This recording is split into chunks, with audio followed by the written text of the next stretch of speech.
Globalisasi terdiri dari dua kata, global yang artinya meliputi seluruh dunia dan isasi yang artinya proses. Sehingga globalisasi adalah proses pengglobalan atau sebuah proses yang berlangsung meliputi seluruh dunia. Menurut Kamus Oxford, globalisasi adalah sebuah situasi di mana budaya dan sistem ekonomi yang berbeda di seluruh dunia dapat saling terhubung dan menjadi serupa satu sama lain karena pengaruh meluasnya perusahaan multinasional dan perkembangan komunikasi yang lebih baik. Menurut Charles Sumadan, globalisasi adalah terbentuknya sistem organisasi dan komunikasi antar masyarakat di seluruh dunia untuk mengikuti sistem dan kaidah yang sama secara cepat. Faktor pendorong globalisasi 1. Berkembangnya perusahaan multinasional atau perusahaan yang beroperasi di lebih dari satu negara menjadi pelopor bagi terbukanya batas-batas wilayah antar negara. 2. Pesatnya perkembangan teknologi informasi dan komunikasi. Periode kemunculan globalisasi. Yang pertama, ada periode klasik atau awal, ditandai dengan terhubungnya pusat-pusat peradaban dunia melalui jalur perdagangan kuno yang meliputi sebagian besar wilayah di dunia. Yang kedua, ada periode modern atau lanjutan, ditandai dengan semakin meluasnya keterhubungan antar wilayah dunia di tengah proses perkembangan industri.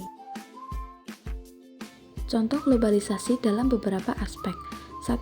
Aspek ilmu pengetahuan dan teknologi. Penemuan terbaru hasil perkembangan ilmu pengetahuan dan teknologi dengan mudah menyebar ke seluruh dunia. Misalnya, pengembangan kendaraan listrik atau pengembangan startup atau perusahaan rintisan.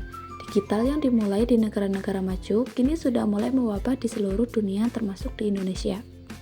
2. Aspek ekonomi. Terbentuknya kebijakan pasar bebas memungkinkan proses perdagangan barang dan perpindahan tenaga kerja berlangsung meluas memicu terintegrasinya sistem ekonomi dunia. Misalnya, keberadaan Masyarakat Ekonomi Eropa atau MEE. 3. Aspek politik dan hukum. Meluasnya jaringan kerjasama internasional, kehadiran lembaga-lembaga dunia seperti Organisasi Perdagangan Dunia, Bank Dunia, Mahkamah Internasional, dan lain-lain berperan kuat menentukan arah kebijakan negara-negara di dunia. Peraturan investasi, perdagangan luar negeri, hak asasi manusia, dan kesepakatan pembangunan dalam pertemuan internasional harus diikuti oleh negara anggotanya di seluruh dunia. 4. Aspek kebudayaan.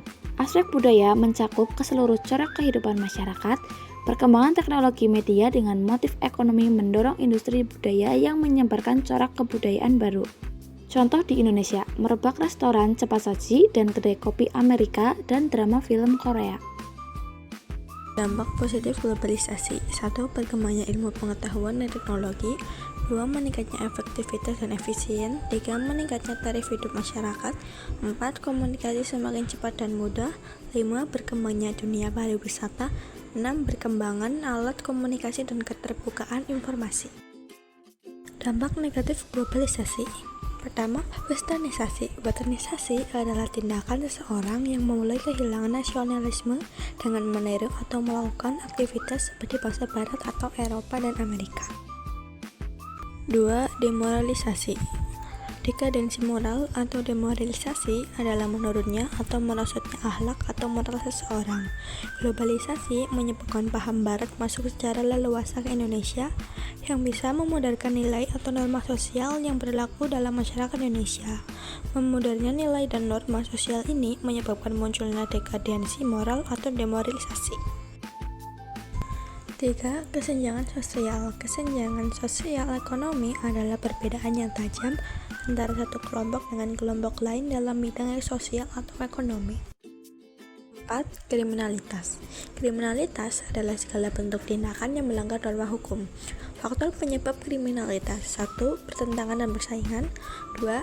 Tingginya angka pengangguran. 3. Perbedaan ideologi politik.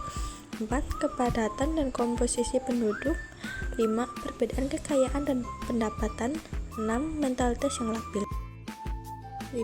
Pencemaran lingkungan. Proses globalisasi industri yang tidak dibarengi dengan analisis masalah dan dampak lingkungan atau AMDAL menimbulkan pencemaran lingkungan berupa pencemaran udara, tanah, air, dan suara.